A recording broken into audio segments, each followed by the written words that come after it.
Hello, my name is Professor Sylvester Henderson. I am the CEO of Professor for Life Incorporated. I am so excited today to interview President and Chancellor Dr. Roxanne Kemp, Ph.D., who is the president of Ebed-Melech University, which is a biblically grounded institution. I believe their physical location, even though it's online, is from St. Petersburg, Florida. So I want to say welcome, Dr. Kemp. Thank you, Professor Henderson. Glad to be here. Finally made it onto your show. So I'm excited about this conversation we're about to have. Very much so. Dr. Kemp, could you introduce yourself to our digital media academic world? Tell us where you grew up, and please share your academic journey. Where did you go to college and all your different degrees and what have you? Okay, well, I'll try not to give you the Tyler Perry version of my life. I think I have about 11 new Tyler Perry shows for him. I'm going to stick to the good points. I was raised in Groesbeck, Texas. That's Central Texas, outside of Waco. I landed in the care of my great-grandparents on a farm, believe it or not. So I was your Laura Ingalls back in the day with all the livestock and no colored TV and not many of the modern conveniences that my generation had become accustomed to. So I was kind of stuck in time, and that caused me to do a lot of reading and a lot of dreaming. And I feel like that was my early beginnings in thinking bigger and realizing there was a world outside of the chickens that were in the backyard and so forth. So I did my formative years in Groesbeck, Texas. I graduated from Groesbeck High School, but prior to that, probably around, I want to say the age of about 11 or 12 years old, I had always been working. When you grow up with great grandparents that had just recently been freed from slavery, these were great grandparents. You develop a work ethic. I mean, I remember at 6 years old when the chickens crowed, which was probably about 5 or 6 a.m. Your feet hit the floor and you're cleaning and you're chopping wood, and so that was my norm. Getting up early in the morning, helping my grandmother make biscuits. I was just taught to work. With my free time, I would read. It was just something from a storybook when I look back at it. Around 13 or so, I would start to work. I think maybe around 12, there was a work program. I went to go live with my mother. So that was different because I had spent most of my younger years on a farm, and I went to another small city, and I started working in these low-income programs. I remember the acronym was HOTCOG, and some of the things that they allowed me to do, I look back now and I'm like, wow, even my children would have been, it would have been great for them to be able to work for the treasurer. I got a chance to work for the treasurer in Limestone County. They taught me accounts payable. This was happening at 12 and 13 years old. I worked for the FHA office. I was doing payroll, and this was at 13 years old. Wow. So I started working. And at that time, I was no longer living with my grandparents. I lived with my mother and some siblings. So I was taking my money, and I bought my mother her first washing machine. I was buying my siblings their school clothes. And, it was just a lot happening for me at a very young age. And rightly so, I grew up a little fast. By the time I was a senior, before I was even a senior, my junior, I was with child. I got out there in the world, and I was getting ready to have my very first child. I didn't know it. I was really sick. And when I found out, I'm thinking, I've got to drop out of school because I was just too sick to go. A counselor, I believe her name was Miss Livingston. She called me into her office to ask me what was wrong with me. And of course, I had to tell her, and she said, well, we started a program for at-risk youth. And we'd like for you to go over there. You finish up your year before you have your baby and all of that. So I was so glad because my options were drop out or go to this alternative school that Groesbeck, Texas had just started. And as soon as I got there, it was a relief because I didn't have to be, in front of all of my peers, walking around pregnant and shameful. You know how it was back then in the day when you did something like that, especially in a small town, everyone knew. So there was a teacher there. I believe his name was Mr. Stone. He was over the program, and he said, "You finish. You're not going to have that baby until you're done." And my daughter was due, and she did not come. And I felt like that man had cursed me, and I did not have her on time. So he had gotten me, I think it was either Texas State Technical or Texas Technical College, some correspondence coursework so I could finish. So I hurry up and finished it because I believed old people back in the day. When they told you something, whether it was true or not, I believed it. If they said these collard greens will kill you if you eat after 8 o'clock, I believed them. So I finished my work, and I finished all my classes. And then miraculously, my daughter was born. I was able to go and walk with my high school class. This is an important part of my academic journey that I'll tell you about a little bit later. But when I graduated, my baby was in the audience with my mother and my grandfather, who had been an educator.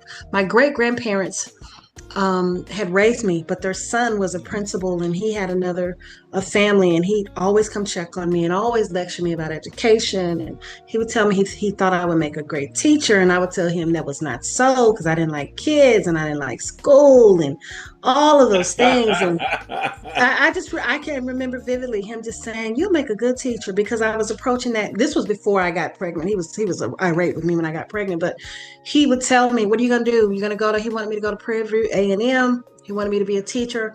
I told him, "No, thank you. I don't like kids." And I had previously wanted to study psychology, but I realized to be a psychologist, I was going to have to go to school for years. And I didn't even like the idea of going to college because it was going to take 5, 6, 7 years. So I had no ambitions about school. I think I just wanted to get married somewhere, Professor Henderson, find me a good man to take care of me. That was my early, and I had to have a white house with a white fence. So that's all I wanted to be, was in a romance novel somewhere in a big house. So as life would have it, I had my daughter, and I had to figure something out, because here I was, a single mother with this child, and I was still into the glamour phase. And someone had approached me about a modeling gig, and they were like, "Come model for us. You'd be perfect." So then at that point, as country as I was, I felt like I was going to be a model, a supermodel at that point. And right around the same time, a recruiter, this is how gullible I was and country I was. I had moved to the Fort Worth, Texas area, into the city, somewhere no country girl with no experience needed to be. A recruiter, army recruiter, walked up to me, and he said, "Yep, you're definitely a model." And he said, "If you join the army right now," because I mind you, I had a little child to take care of as well, an infant. He said, "The army will pay for your modeling career." I cannot make this up. I was this gullible. He said, "We have photographers, these photographers, army, a recruiter, if you're listening to me, you ought to be ashamed of yourself." He said, "We have photographers that will take pictures of you. They'll put your portfolio together, and you'll be fine, and you'll get college tuition for your child, for yourself." He just made it look really good. And I was a country girl who had been raised with my great grandparents in the church, just sheltered. So he really did this. He took me to take the test. I was book smart, not street smart, and I did so well. They offered me a sign-on bonus, and they said, "We're fixing to change your life. We're about to change your life." And I joined the Army. Wow. Professor Henderson. And without telling my age, the people that watch this, that remember Private Benjamin, imagine the black young version of Private Benjamin. I joined the Army. My father was a Vietnam veteran, but he had not been around during my childhood. But when he found out, I went to go visit him before I checked in, because I had to take my daughter to my mother and my grandmother to take care of her when I went to basic training. He fussed at me. He said, "You are not military material. I cannot believe they accepted you." He read me my rights, because he knew who I was. I didn't know who I was, but he knew who I was. So I ended up in Fort Leonard Wood, Missouri, in January. Now I'm a Texan, and in Texas in January, you're subject to walk around in shorts. I ended up in Fort Leonard Wood, Missouri in January, and I cried. And I remembered the Negro spirituals my grandmother used to sing, and they really meant something to me because I was calling on God because I had never been so cold in my life. But the Army showed me there was a world even bigger than my romance novels that I had read, and they taught me discipline, and they made me put the makeup up, and they made me not be so girly and had to do a lot of physical fitness. And I realized that I was really strong because I had done a lot of work, working and farm handing and working at different places. So I realized that, okay, I've got something. There's some young men that are crying and I'm kind of laughing at them because this is a piece of cake for me.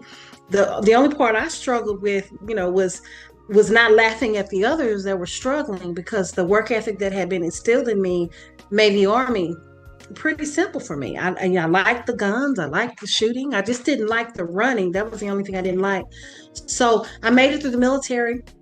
I got out of the got married, had children, got out of the military, and right about time for I had made a career in sales. And if you know anything about sales, you can do really, really well. And I made it my point to always be top producer here, top producer there. But there is a constant starting over in a sales career if you don't have academics behind you. You get passed over for promotion because someone has the bachelor's degree and you don't, and they need you making them money. So they'll give that person and make that person your supervisor. So I saw this happen a few times and I started thinking about maybe I need to get a degree. And then I remembered I had the GI Bill and I had the military funding, and it was about to run out because I had spent some time outside of the military. They only give you so much time to use your benefits. And I hadn't wanted to because I'd done so well in sales, and my peers, the ones with the degrees, seemed like they were struggling. And I wasn't really struggling as bad. I was making pretty decent money and I could take care of my children. So I went to school. I started off, I went back to school. I had already been kicked out of school way back in the day, but I really got serious when I was probably, without telling my age, in my 30s and late 20s. And I went into a Colorado college and I took a psychology class. And Professor Henderson, I fell in love. I already loved psychology. I always wanted to do that, but I just thought that was out of my reach. I didn't have the time. I fell in love with psychology. Do you remember Mr. Roper? Do you remember that? Mr. Roper, Mr. Furley, Mr. whoever they are, the type, the actor type. That's right. Older white male, kind of Furley. There was a teacher there, and he reminded me, he was just this funny older gentleman, and he would bring out these psychological terms, and he would talk about behavior and disorders, and it just felt like I was on a Oprah show. And people were telling their business, what they had, what they've been done, and I just loved it. And I had started out in accounting because my grandfather had told me that at one point he was an accountant, and I had done some part-time work as a bookkeeper. And I figured I want to bill people $150 an hour. Just let me become an accountant, and just because I had worked at an accounting firm and they would bill $150 an hour and they would pay me $8 an hour to do the work. So I'm thinking, well, let me become an accountant so I can keep the other $142 to myself. But when I took his class, he made me love psychology. I changed my major and I started on a path, and this was Pikes Peak Community College, of psychology and counseling. Came back to Texas, did some studies at Texas A&M, Tarleton State. They were Tarleton, they became Texas A&M. I got my undergraduate degree in psychology, liberal studies with an emphasis in psychology, because I was trying to get out quick. And I just really I still wasn't sold on school. I was looking for always looking for the fastest, quickest way to get done. And many adults are in that situation. Life has already started for them. They don't have the time to be sitting in a classroom. And that's exactly where I was. I didn't really have the time. So now here I am. I found myself at the end of my bachelor's degree. I was going to be a counselor. So I started looking at why I didn't plan this in ahead. I don't know. I started looking at how much do counselors make? And I realized they didn't make a lot of money. They didn't make a lot of money. And the one that was paid the best at the level of education that I had was the school counselor. So now I'm finding that if I go and I teach for a couple of years, I could be a school counselor quicker than I could be one of the other counselors and make money. And 2 weeks prior to me having this epiphany, I was at a baseball game and there were some women and they were talking about becoming alternatively certified as a teacher. I'm eavesdropping because they were saying all you need is a bachelor's degree and that's it. And so I'm hearing this and I'm eavesdropping. And then I find out later that if I want to, because my next step was to finish my bachelor's, get my master's, then become a counselor. I do my research and I find out I can get my bachelor's degree, become a teacher, and then finish and become a counselor without having to do all that extra work. So again, mind you, remember what my grandfather said, you would make a good teacher? I'm still not trying to teach. I'm just trying to become a counselor. Everything in my life, probably until I was mid 30s, was just all about survival. Maybe 40s. I'm telling my age, but maybe till I was 40, everything was about survival. It wasn't about destiny. It wasn't about purpose. I was just surviving. You ever heard that term, fake it till you make it? I probably was queen of fake it till you make it. I did not love what I was doing. I was surviving. People like, I became a teacher because I love children, blah, blah, blah, blah, blah. I did that. I was surviving. I was preparing, and then destiny just slapped me in the face. So I took a test. I didn't even study. I studied maybe 2 nights before in panic when I saw what the real test looked like. Alternative place that I heard about, I called them. They said, yeah, you can be a teacher. Just tell us, what do you want to teach? And you show us proof you got the bachelor's degree, pay the money down. This is called Texas Teachers for those of you thinking about it. And I was like, okay, yeah, I want to teach. What grade can I teach? And I said to myself, well, I can remember fourth grade. I'm probably at a fourth grade. I'm probably at a 4th grade level. I can teach 4th graders. So they signed me up as a 4th through 8th grade generalist. And I did nothing. I kid you not, I did nothing. 3 days before it was time to take that exam through the state of Texas, I looked at that material. That material had nothing to do with 4th through 8th grade. And I done paid this money and I'm scheduled to take this exam. I studied for, I want to say 2 nights, no sleep, because I had never seen any of this. It was all about pedagogy. It was all about outcomes, assessment, stuff that I had never paid attention to, even in my psychology classes, educational psychology. I've always been a person that could test real well, do brain dumps, learn, study, test, but not retain it because, I have learned and I've tried to teach others that you have an unlimited amount of memory, but if you don't even get it in there, it's not sticking. So I wasn't even getting it in there. It was in my short-term memory, gone. So I had to study. So I crammed for 2 days, took the test, passed the test. Meanwhile, I have 3 children in school already. One of my sons, genius to this day, he's a game developer. He has no degrees. He's a software engineer, no college degrees. He was having some challenges in school because he had stumbled upon Black history and he had decided that everyone was at fault. So he had upset some people at school. I had another son that could do no wrong and he had just fabulous grades, made me look like I was the most amazing mother. And half the time he was having to help me do my homework. I just had brilliant children. and then I had a daughter who was the other type of athletic genius. She was dancing and she was, doing all kind of, she was just a creative soul. So all of these children are in school. I tell them I passed the test and I have to get mixed reviews because, I have a military background. My daughter says, Mama, you don't need to become a teacher. You're going to catch the case. You can't be up there disciplining those kids, putting them in push-up positions, making them do flutter kicks. Sound like my baby still needed some therapy, but she was saying she didn't have any confidence that I could be a teacher without getting a case. My other 2 sons were always loving and always encouraging. And my youngest son went to the charter school because I had put him in a charter school and he had told those people, my mama's a teacher. Well, I had put them in a charter school because he had gotten in trouble and he was at risk of being expelled. And I just pulled his brother with him so that he would have his big brother. So I had uprooted my children, put them in charter school. The charter school was run down. I just needed to put them somewhere because I was, I was a single parent at the time. Again, my ex was military and we were just alone and I needed to get them somewhere so I could go to finish up my I think I had just finished up all my exams and everything. And he told those people that I was a teacher. I showed up at that school, and mind you, I leave out that all three of my children were gifted. They had scored so high on their tests that they just felt like, oh, they're getting this from their mom, which they may get some of it from me. But when I got to the school, the superintendent said, "You're hired. I heard you were a teacher, you're hired." And I thought to myself, this ain't the kind of school I want to work with. I'm pulling my kids out of here first chance I get, because Texas has a shortage of teachers. So I went to a few job fairs. There was really no shortage. And then I decided to take this impromptu job that was given to me.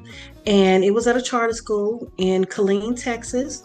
I get to the school and I'm preparing to teach. They tell me you can have English. And the school was just a wreck. The night before school, I was painting murals because I also like to paint when I can. And I don't know, something just came over me, and it was just like, nobody cares about these kids. And I remember just painting and cleaning and getting donations and trying to get the school ready for the kids to come in. And then I met no teaching background, no teaching experience. The children that I had, they were all at-risk children. They had been kicked out of somewhere. They were either kicked out of the public schools, or they were bullied in the public schools. There was always some kind of reason, or they were parents like I was when I graduated. And I would go into the teacher's lounge and I would hear the teachers talk about this student and that student and this one. Oh, he's horrible. He can't. And I literally have heard this come out of teachers' mouth. They can't learn. So, mind you, the woman who didn't want to teach, who didn't like kids, I had decided, and maybe this was narcissistic, that if I left, these kids wouldn't have anyone. So I better stay here and I better teach and I better be. So they became my children, and I didn't know what I was doing. So I started to teach them all the fun stuff. I started to teach them art. I was teaching them art. I was teaching them music. Everything I wanted to teach them, and they would write about it and all of that. And then the state came in and showed me those assessments that they had to pass. And I realized I didn't have a clue. So I started studying I started reverting back to what I had learned in psychology. And Terry McPhail, a retired principal in the state of Texas, she showed me how to assess and how to test. And that's where I got my start in turning around programs. I went through supplemental educational services, Texas training, TEA, and they just taught me a lot. So I worked with my little students. I ended up teaching 4th through 8th grade and some other grades. And when the state assessments came back, the school was failing miserably. The school was in trouble. They probably had I think it was like a 10% pass rate. It was terrible. My students had scored so high that the superintendent came down and he said, "What did you do?" Because I had English, these were grades that were being assessed by the state. 1 year of experience, that was my first year teaching. He said, "I want you to do what you did with your students with the entire school." So my second year, I was given an entire charter school, and I had no experience, but I knew that I loved the children. And I knew that I just practiced what I did with that classroom. So I did that with the entire school, and the school passed that year. Then the superintendent came back and he said, "Okay," because I wanted a raise. Now I'm running this entire school, and I cannot make this up. I was making about $30,000 a year, and I was paying back the alternative teaching program. So I was poor. And he said, "Well, I'll give you a raise, and we got a school in outside of Dallas. If you go take over that school," because the principal left. And I'm a psych background person, and the students that I have been dealing with were mostly minorities, Latinos and African Americans, and any white children or any other groups were so small. So now you're taking me to Dallas, and not even Dallas, Balch Springs. And I'm at a little school out there. All the children, white children, low-income white children. It's a whole nother demographic. So I'm having to relearn culture. So I'm getting immersed in different cultures. My very first day, these children were quiet. If you get a bomb threat from them, you better be looking for the bomb. With the children that I had been accustomed to, they would fight. They would be loud, they'd be noisy. These children were doing all kind of stuff. So I had to learn how to deal with a different group of parents. And I was immersed into culture differences, but the same thing. They still, if you could develop a rapport with the children, you could get them to learn. It was just a different style, different group of children. They had different group of needs. So I was finding my way and finding out how to understand different cultures and how other cultures perceive different stimuli that's happening to them. So here I am. I got my master's degree. Again, I was forced to get some more education. I had finished my undergrad. I was going to become a counselor, but then the principal stuff took off. So I needed educational leadership. So I went to Stephen F. Austin and I picked up a principal certification. I finished my master's, switched from counseling to concentration in psychology. So I had Tarleton State in my back behind me, Texas A&M, picked up some leadership at Stephen F. Austin in Texas. And now I'm running another school. But really, I just wanted to get back to psychology, open up a few businesses along the way. And life is just life. And I found myself I was work for myself. I stepped away from the school after some events. I decided to step away from teaching at the charter schools. And I just wanted to be a professor and run my own businesses. Someone told me they were making six figures. It may have been, no, it wasn't Dr. Burrell at that time, but they were making six figures on an island somewhere. And I was like, if I can just become an online teacher, that's what I want to do with my life. I just want to get out the classroom and I want to go teach online and make six figures, because I was still very poor at the time and making a little bit here, a little bit there. So I took a job. I actually fell into a psychology job teaching, and fell in love again with another group of, I'd already fallen in love with the children and stepped away from that. I fell in love with the adult learners, because I thought to myself, how can I be getting paid to have so much fun? I was teaching psychology. I would call it psych cinema. I would let them act out. I did. And it was night classes. So I was already tired. So I'm like, I am literally getting paid to have these adults and these young adults act out these concepts and explain them and teach them. And I would just chime in when they needed me to reiterate a concept, and I just loved it. So, adjuncting didn't pay that much back then. So I taught a little while, and at some point, I caught the eye of administration, because I was always complaining when things were wrong, because I had been an administrator, and I realized that K through 12 operated different than higher ed. Principals go to jail if they don't make sure that attendance is right. And I was finding all kind of issues with attendance, students being double booked in classes. It was just a lot. So my administrator kept peeking through, and I was asked, hey, come help us. And I also had been doing a lot of online course development. So I got offered a job. I did a consulting job for a college, telling them what to fix. Before the day was over with, they gave me a contract to become their general education program director and their online person. They were not online. I put that university online, Parker University in Dallas, Texas. During my stint, they became the fourth fastest growing college in Texas. Something else happened. I realized that as a program director, I was training everyone, even the people above me, because I had designed a lot of the things. In fact, when I look back and I talk to them, they're still using many of my earlier designs. But I was getting looked over for some of the higher roles, and I had been one of the people on the ground. And that happens to a lot of us, not just the minority woman, but the woman in general. I was getting overlooked because I didn't have that doctorate degree. So here I am again, professor.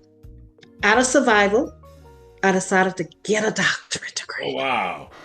I didn't want a doctorate degree. I love teaching. I love fixing things, but I was never motivated to learn. It was like, I'm a faith woman. I'm a believer. I believe that God just said, okay, I know you don't want to go to school, but you're going to get up and you're going to go to school. So this is another part of my life. I feel like this is another Tyler Perry movie, because I, again, like most adult learners, when am I going to find the time to get a doctorate degree? I had used my GI Bill money. I had Hazelwood through Texas. I'd given that to my son. I have the son. He's an adult. He's an engineer in Prairie View A&M. Historically Black college was not cheap, so I was able to give him some of my benefits, and then we borrowed and did everything else we need to get him through. He's a master level engineer now, chemical engineer. But I went ahead and I went to an online college, and they ran over me. It was a mess. It went from I would get to a stage in my doctoral program, they would give me my feedback, I would change it. That person would quit, they would give me another one. That person would want me to redo what the other person had approved. And this went on for 7 years. I'm going to say about 6 years of me not having a doctorate. I finished all my comps, passed everything in flying colors the first 2 years. And it was just terrible. I just felt so vulnerable and so frustrated because I had gotten loans. I had already ran through my military money, and I now had gotten loans because I was just trying to get the doctorate degree so that I could move on. And I was ABD, all but dissertation. And I was just doing everything to get through. I had even found the topic that I had picked was perceived discrimination among African American faculty and Latino staff and their intention to quit, because I kept hearing that over and over again. And I understood that sometimes we perceive things and that may not be the case. So I wanted to study the perception.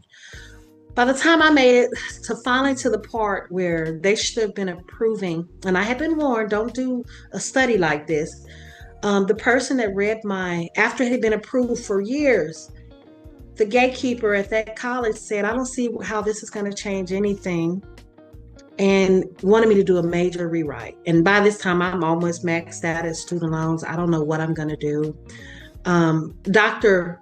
Burrell reached out to me, and he said, Daryl reached out to me, and he said, I know a school, Capital, I'm gonna throw this name out there, Capital Technology University, and they've got a new program. Dr. Ian McAndrew created a program, and technology was always my thing, where they'll take some of your credit and you can get your doctorate degree. And I reached out to Dr. Ian McAndrew. He read my research. He loved it. They accepted me, and the rest is history. I got my doctorate degree. But that experience really shaped me because I went through so much as a learner. I went through, some of my earlier college years of being kicked out for non-attendance because I had to work. I went through not understanding online learning at the beginning and getting kicked out because they said I hadn't submitted anything. But what really happened is I was uploading work and not pressing submit. There were just so many things. If you could name it, I went through it in education and life. And after they gave me that Ph.D., doors began to open for me. I began to get consulting. And when I began to consult, when I left the school that I had been working at for years as their dean, and pretty much the founder of many of their programs, I'm going to say at least about 9 programs I created while I was at that university. I went out and I was tickled because right before our call, I had just got off of a call, an AI call. I believe Dr. Santian is her name. And they're talking about technology and they're talking about AI. And I thought I was the plug when it came to online learning. But as I began to consult and go to other institutions and oversee, I've worked in roles, Chief Online Education Officer, Chief Academic Officer. I began to see that there's more out there. And in fact, with technology, it's happening so fast that you better hold on tight. By the time you master something, there's something else out there. So I became a consultant. And then the next thing I know, I was being invited to be on boards. And then I was asked to step off of boards and become their chief and fix things. And that trajectory has just, I've learned a lot. I love to share. I call myself a conduit. I like for the information to flow through me and for me to be able to help others. I feel like God blesses me because he knows he can trust me with his people and the knowledge. So Ebed-Melech University was birthed. And I'll talk about a couple of the companies that I oversee. I also recently launched an accrediting body. I know that's crazy. And found out that I'm the very first Black woman historically cannot find another that has created an accreditation body.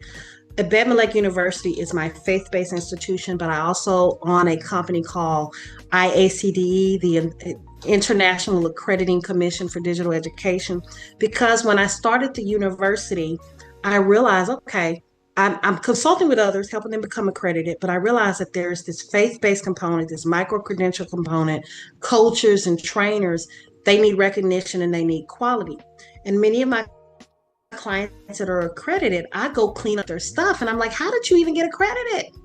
This is a mess. So I'll go in and I'll clean it up and they're fully accredited. So I said, well, what's happening with accreditation? Because I've worked with regional accreditors and national accreditors. And what I've come to realize is the accreditors are accrediting paperwork and finances. If you have the money to pay for it and you've got somebody that can write that report up really, really well, and you don't get too many complaints, you can get accredited. But for someone that is really operating in excellence or someone brand new, all they can hope for is to hurry up and get some revenue so they can become accredited, so they can make more money and stay in operation. There is a faction of people that go into this world because they just really love people or they want to help people and they need recognition. So Ebed-Melech University is one of those entities. I created that university first of all, because it's faith-based and I wanted to launch kingdom builders into the world, into society that were knowledgeable. So that institution is different because before anyone graduates from Ebed-Melech University, they're not just writing a dissertation, they're not just writing a paper, they're creating an idea, they're creating a framework, they're publishing a book, they're creating an intervention. So I expect for all the graduates that leave Ebed-Melech University to be agents of change around the world. And we're creating a global digital footprint. So we're everywhere right now. We're in India, we're in Africa, all out through Africa, Nigeria, Rwanda. We're in Ethiopia. We're all over. And we've recently partnered with global philanthropists from Liberia. So we're doing a lot there. My accreditation company is also doing a lot because now what we're doing is we are accrediting and we're helping them with their quality assurance. Institutions that enroll or that apply for accreditation through IACDE, we walk with them from inception, whereas the traditional accreditor requires them to be in business and to pretty much have made it, when we know many businesses don't even make it because they don't have the backing that they need.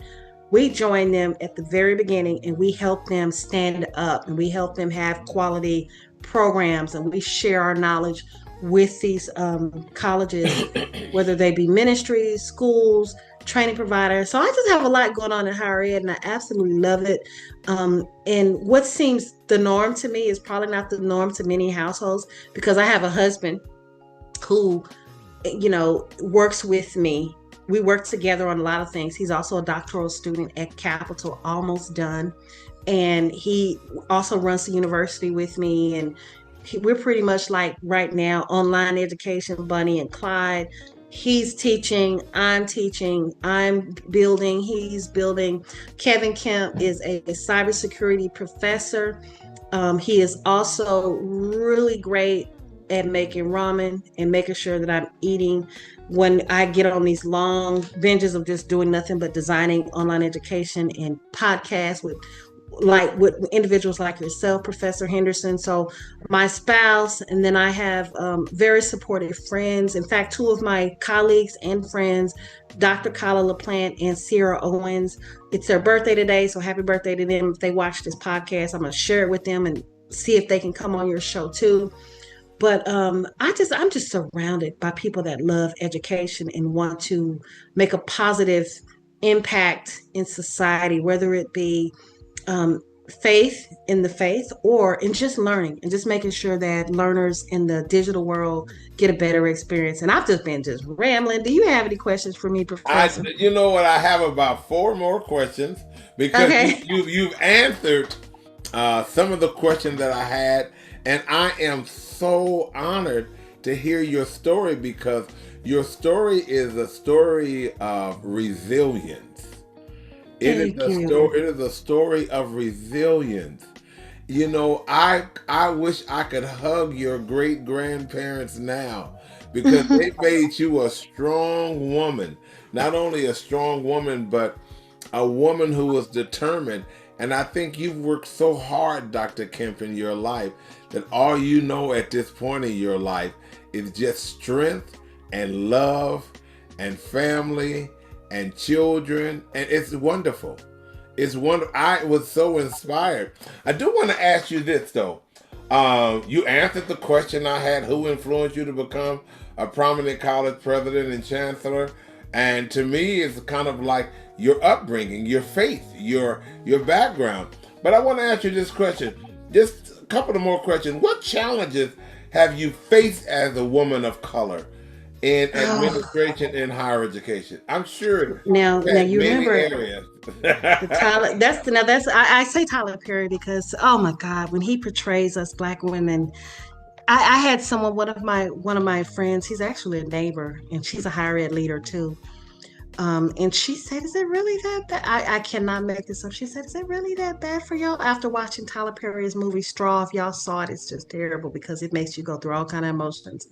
And I said I can relate to every one of his characters. And when you ask me about challenges, it has been so bad that there were times where it was really bad because I have always prided myself in not want to put my name on anything that wasn't excellent. Now, there are times where you have no choice but to not give your best because you're just human. But I went through a lot. I went through being the first and being the last. Imagine creating something and never getting credit. I remember being in rooms where I would give them a solution and they would ignore me or put it down. And then I'd come back the next week and someone that looked different from me provided my solution. And now all of a sudden it was a solution. So not being validated in certain spaces. So there's all kind of things. There's an interplay of race and gender in many spaces. Then there's research to say that people that look like me, we're considered the maids of the academy, being higher education, because we'll take on 3 and 4 roles, get paid half of what our partners, our peers that don't look like us are being paid, and also be judged harshly if we have a mental health day or we're not feeling well or one of our children needs something. So a lot of challenges with me training my bosses. That happened more than once.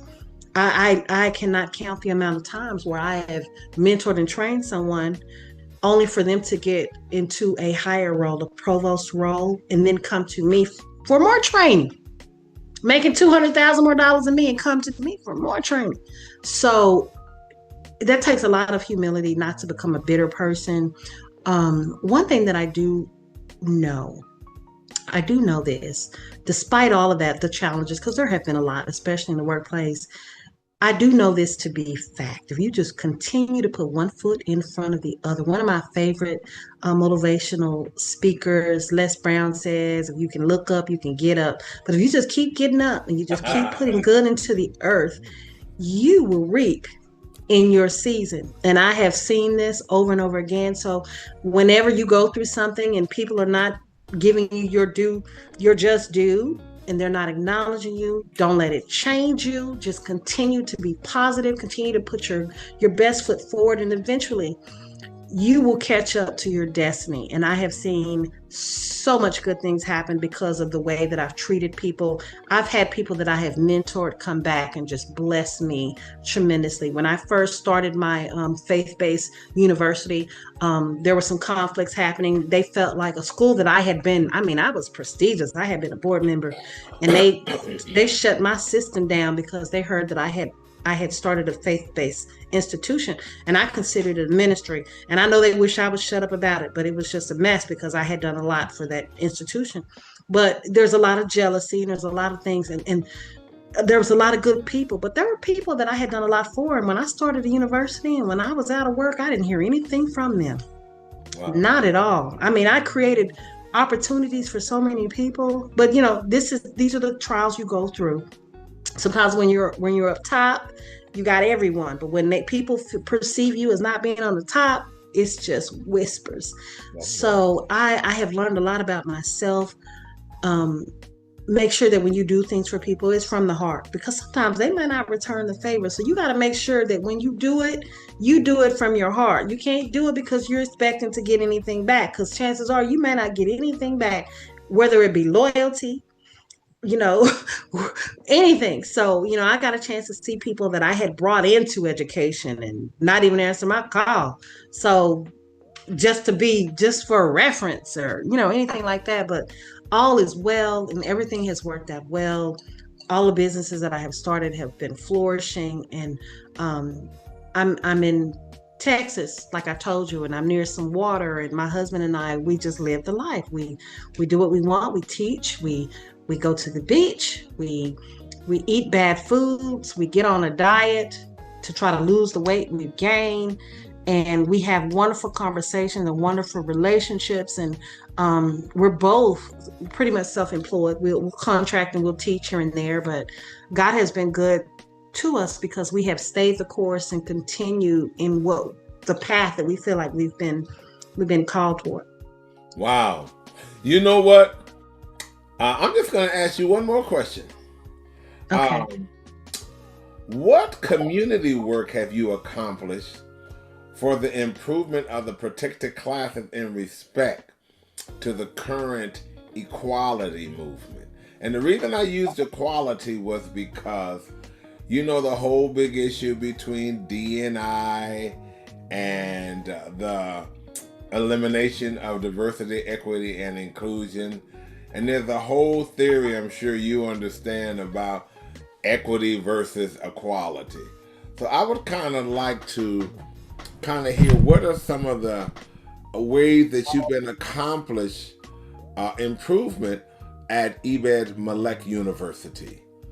So one of the things, and this is when I say our steps are ordered, one of the opportunities that I've had along the way is to become certified as a cultural intelligence specialist. So that doesn't mean that I have it all together, but it means that I can look at DEI situations and perceived discrimination and inequality. So one of the things that I can do as a thought leader and administrator is I make sure that my students are versed in ways that they can change, because I'm kind of the level now to where I'm trying to create the change makers and I'm trying to mentor and guide them. So there's lots of opportunities for my students to create frameworks and to create frameworks and to look at ways that they can improve the communities that they're going to be working in and going into. So myself personally, I think that my biggest contribution is the